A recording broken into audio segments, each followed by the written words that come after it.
So, Rick, in a new piece in the New Yorker, I don't know if you had a chance to read Susan Glasser, but it's a profoundly thoughtful work today. And among the things she wrote is this: neither stirring battlefield rhetoric nor snarky one-liners, though, can explain how Biden can extract himself from his current predicament, running dead even at best against a felonious ex-president who diminishes the threats from America's adversaries abroad because he is consumed by purging disloyal citizens at home.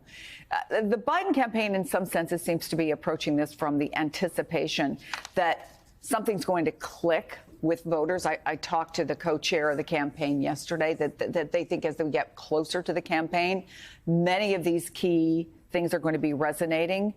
But are they wrong to expect that, especially when you're talking about something that's not a pocketbook issue that they may think doesn't impact their everyday lives? Well, in many polls, people say democracy is on the line. And in fact, in that Susan Glasser piece, she quotes from the letter that Mark Milley wrote to Donald Trump when he was leaving office. And it was about what happened at D-Day. He said, not only do you not understand what World War II is about, you embrace the values that we fought against. I mean, you cannot be clearer than that. And one of the things that the polls show is that maybe people are not enamored of Joe Biden. Maybe they think he's old.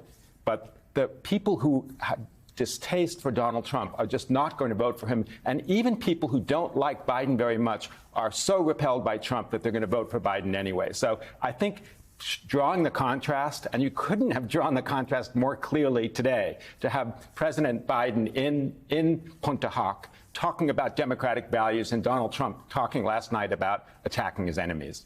So, Mark, in that same piece, Susan Glasser also asks this: does anyone still remember Trump in Helsinki in 2018 tripping over himself as he took Putin's word over that of American intelligence agencies?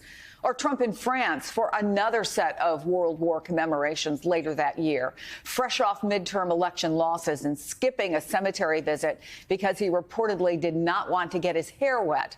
Or Trump in 2019 blackmailing Ukraine's young new president, Volodymyr Zelensky, by holding up hundreds of millions of dollars in U.S. military assistance needed to fight off Russia as he demanded Zelensky dig up dirt on Biden.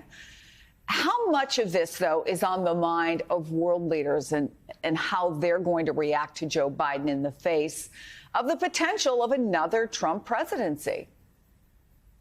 Well, the fact that people don't remember those particular incidents about Donald Trump is, a broader palette for all the things that they forget. But more specifically, American presidential elections are rarely about foreign policy, and that's certainly likely to be true in this one.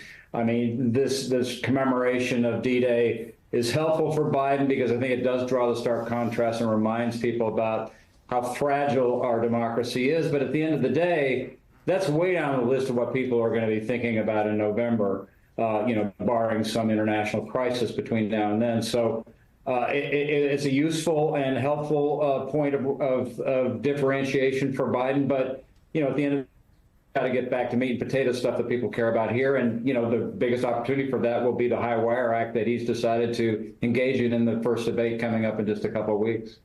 To your point, Rick, when people show the old saying, when people show you who they are, believe them. The president's speech came at the same time as Donald Trump was making headlines for, among other things, this remark. I think you have so much to do, you don't have time to get even. You only have time to get right. Well, revenge does take time, I will say that. It does. And sometimes revenge can be justified, Phil. I have to be honest. Sometimes it can. Do you find anything surprising about the fact that, given the former president's conversation there with Dr. Phil, but day after day after day, he has made similar comments with Sean Hannity, that contrast doesn't seem to be at least resonating in the way, again, going back to Susan Glasser's article, you still have a race that's too close to call? Chris, we're here celebrating D-Day. This is about men and women who have sacrificed themselves for ideals larger than themselves. That's the very opposite of vengeance. Vengeance is mine, saith the Lord. But Donald Trump says it's his. I can't believe that people seeing that contrast would go, I want a guy who is going to kind of go after his enemies in a democracy rather than a guy who's embracing the values of democracy that saved the West, as Biden said. Rick Stengel, thank you.